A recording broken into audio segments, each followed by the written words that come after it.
Hi అండి. అందరికీ నమస్తే. Welcome to my channel. అందరికీ ముందుగా దేవి నవరాత్రుల శుభాకాంక్షలు.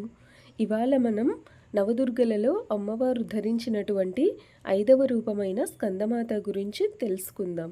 స్కందుడికి తల్లి అవడం వలన ఈ దేవికి స్కందమాత అనే పేరు వచ్చింది.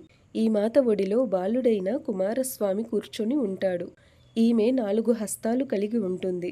ఈమె చేతులలో ఒక చేయి తన కుమారుడైన స్కందుణ్ణి పట్టుకొని ఉంటుంది. మిగిలిన 2 హస్తాలలో పద్మము కమలము పట్టుకొని ఉండగా మరొక హస్తము అభయముద్రతో ఉంటుంది. స్కందమాత అమ్మవారి యొక్క వాహనం సింహం. ఈ అమ్మవారికి నైవేద్యంగా దద్దోజనం సమర్పిస్తూ ఉంటారు. ఇప్పుడు స్కందమాత అమ్మవారి యొక్క స్తోత్రాన్ని చూద్దాము. ఓం इति श्रीस्कन्दमाता द्वादशनामस्तोत्रं प्रारम्भः।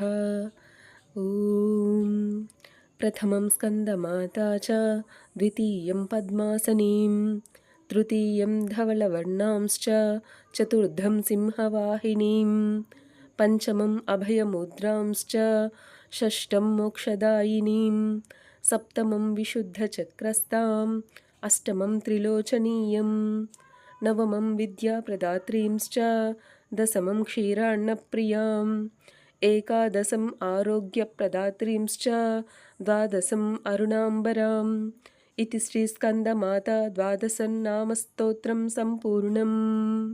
సో ఇదండి ఇవాల్టి వీడియో. నెక్స్ట్ వీడియోలో అమ్మవారు ధరించిన 6వ అవతారమైనటువంటి శ్రీ కాత్యాయని దేవి గురించి తెలుసుకుందాం. నా ఈ వీడియో మీకు నచ్చితే please like, share and subscribe to my channel. Thank you for watching. Take care.